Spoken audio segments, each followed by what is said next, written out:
जरा एक बात बताइए, जो हम अमेठी और रायबरेली की बात कर रहे थे अनुराग जी, सीधी बात यह है कि वहां से क्या आप लोगों को भी पता है कि कांग्रेस किसे फील्ड करने जा रही, क्योंकि लेफ्ट ने तो राहुल गांधी को टाटा बाय बाय कर दिया वहां वायनाड में, अमेठी की सीट बची है, लेकिन वो रिस्क लेंगे वहां से फिर से उतरने का? मुझे अभी तक एक बात समझ में नहीं आई कि भारतीय जनता पार्टी हमेशा कह रही है 400 पार, कभी 370, कभी कितना पार। अरे भैया अपनी सीट तो डिक्लेयर करो। दूसरे दलों के तो गठबंधन भी हो गए, सीट भी डिक्लेयर हो गई, वहाँ अपना दल कह रहा है कि हम लड़ेंगे, कई बार निषाद पार्टी कह रही है हम लड़ेंगे, उधर राजभर जी कह रहे हैं हमें मंत्री बनाओ, उधर उनकी सीट का बंटवारा नहीं हो रहा है। सवाल इंडिया गठबंधन से हो रहा है, उधर एनसीपी और शिवसेना में सिर्फ फुटबॉल चल रहा है, उधर चिराग पासवान और चचा में चल रहा है कि हाजीपुर से कौन लड़ेगा। तो मेरे समझ में नहीं आ रहा। ये सवाल तो एनडीए से होना चाहिए कि भाई ना आप सीट डिक्लेयर करो, ना आपका गठबंधन का पता चल रहा है कि सीट किसको कितनी दोगे नहीं दोगे, क्या होने जा रहा है। तो ये बड़ा सवाल है जिसपे भारतीय जनता पार्टी बच रही है। पर अनुराग जी, वो अगर सीटें ना भी दे, मैं एक बार को आपकी बात मान लूं, अगर वो सीटें नहीं वो दे रहे हैं, लेकिन आपका गणित तो कांग्रेस पर भी उतना ही निर्भर करता है ना। अगर वो 17 सीटें अपनी निकालेंगे, आप अगर उम्मीद कर रहे हैं कि 2024 में आप जीतेंगे, तो वो 17 सीटें यूपी की उतनी ही इंपॉर्टेंट होंगी ना। एक बार ममता जी से पूछ जी। धन्यवाद सुचरिता जी। देखिए ऐसा है, अनुराग भाई ने बड़ी बड़ी बातें करी और ऊंची ऊंची जिसे कहते हैं ना, एकदम उन्होंने फेंक दी कि अभी ये हो गया, बीजेपी में वो हो गया, सो हो गया। अभी कुछ दिन पहले की बात है, दो युवाओं की जोड़ी में सर्फ डबल चल रहा था, दो युवाओं की जोड़ी सड़क में आई हुई थी। एक युवा ने बोला कि हम तो भाई 25 सीट लेंगे, दूसरे युवा ने बोला कि 17 सीट दूंगा, लेनी है तो लो, नहीं तो घर का रास्ता नापो। और दूसरे युवा ने यानी अखिलेश यादव ने तो यहां तक बोल दिया कि बाबू 17 सीट पर मान जाओ, वरना तुम्हारी भारत जोड़ो न्याय यात्रा में मैं अपनी शक्ल भी नहीं दिखाऊंगा। लेकिन जैसे ही 17 में माने, क्योंकि मरता क्या नहीं करता, कांग्रेस की तो हालत ही खराब है, दनादन सेल्फी खिंचवाई जा रही है। और ये बात कर रहे हैं सर्फ फुटबॉल और सीट शेयरिंग की। पहली बात। दूसरी बात, अनुराग जी ने अभी अंतरात्मा की बात करी है। भैया ताली बजनी चाहिए। अंतरात्मा की बात अनुराग भदौरिया जी आप कर रहे हैं। जब चाचा जी के साथ दुर्व्यवहार हो रहा था, सगे चाचा खून के साथ, तब किसकी अंतरात्मा मर गई थी? तब कौन सी अंतरात्मा खत्म हो गई थी? और आप लोगों की अंतरात्मा के बारे में यदि बात करने लग जाएंगे तो पूरी की पूरी डिबेट उसी में निकल जाएगी। तीसरी बात, अब मैं बात करती हूँ थोड़ी सी अमेठी की आपने बात करी और राहुल गांधी की बात करी। 30 सेकंड्स। देखिए वायनाड में राहुल गांधी को लेफ्ट ने बोला लेफ्ट हो जाओ, तुम तो निकल लो यहां से, हम लड़ेंगे।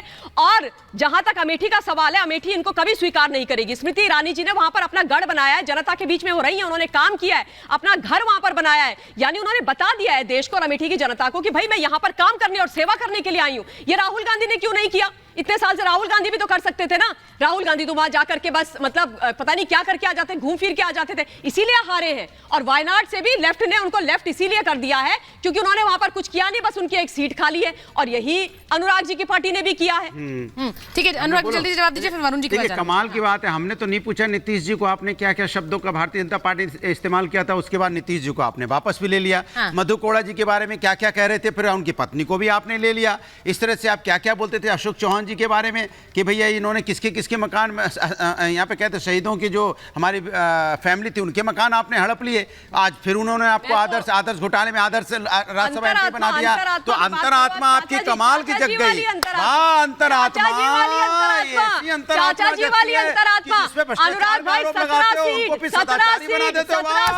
आप बताओ, आप लोगों ने गठबंधन की क्या हालत करके रख दी? आपने तो महागठबंधन बना दिया।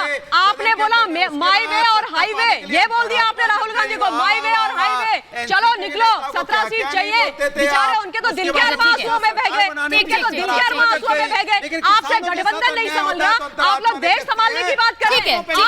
मैं जरा वरुण जी के पास चले जाऊं। वरुण जी बेचारे, वरुण जी इंतजार कर रहे हैं और माफी के साथ जाऊंगी उनके पास, क्योंकि खबर भी। अच्छा एक मिनट, आप लोगों से मैंने बात कर ली थी, फिर खबर आ गई बीच में, वरुण जी के पास मैं जा नहीं पाई हूँ। वरुण जी क्षमा के साथ आ रही हूँ।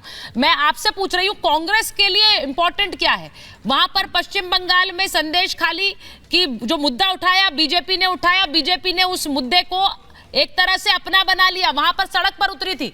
वहां पश्चिम बंगाल में आपको ममता बनर्जी ने भी कोई अलायंस आपके साथ नहीं किया, पश्चिम बंगाल हट गया। यूपी में आप 17 सीटों पर हैं, कैसे बनेगी 24 में सरकार से?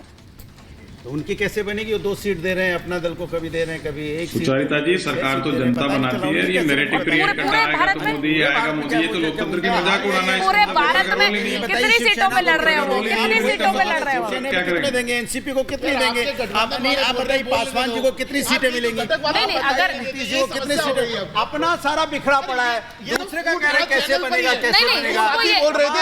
अच्छा, वरुण जी को तो बोलने दीजिए, उनकी क्या, वो तो आपके गठबंधन के साथी हैं भाई, गठबंधन साथी हैं, उनको तो बोलने दीजिए। 17 सेकंड यही हो रहा है गठबंधन में। 17 दी थी, 17 सेकंड। वरुण जी बोलिए। आप कितनी सीटें दे रहे हैं उनको, नीतीश जी को?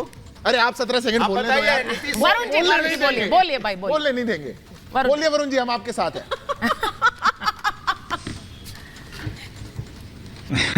वरुण जी अकेले से देखो, जब डिबेट करो सब लोग अपना थोड़ा संस्कार का परिचय दिया करो, बीच बीच में से चिल्ल पकड़ने मछली मार्केट बनाते हो, जनता में इंप्रेशन गलत जाता है, बाद में देखते हैं लोग डिबेट देखना छोड़ चुके हैं, कई जगह आप पूछोगे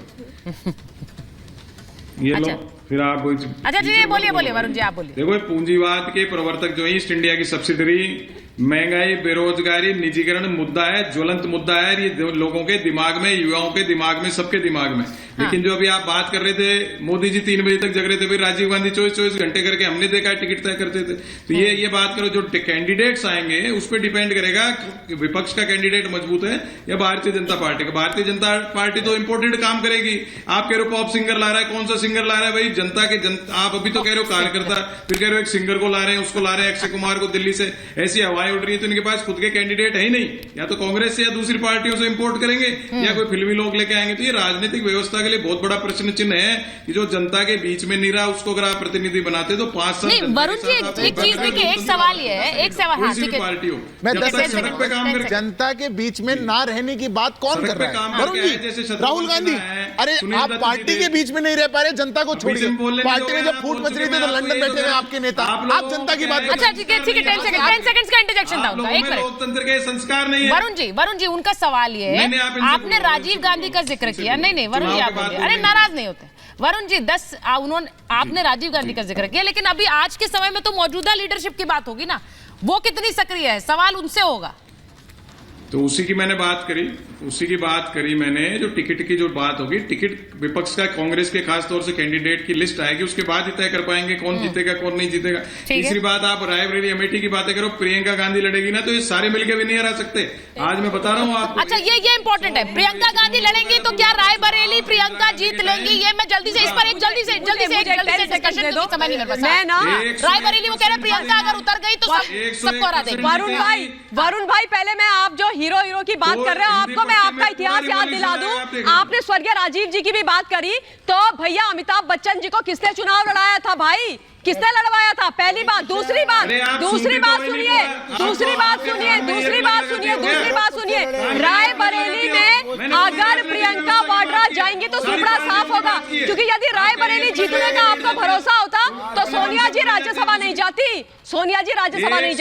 आप लोगों को पता है रायबरेली आप लोग हार चुके हैं, रायबरेली की जनता आपको स्वीकार नहीं कर रही है, जनता का आप लोगों से विश्वास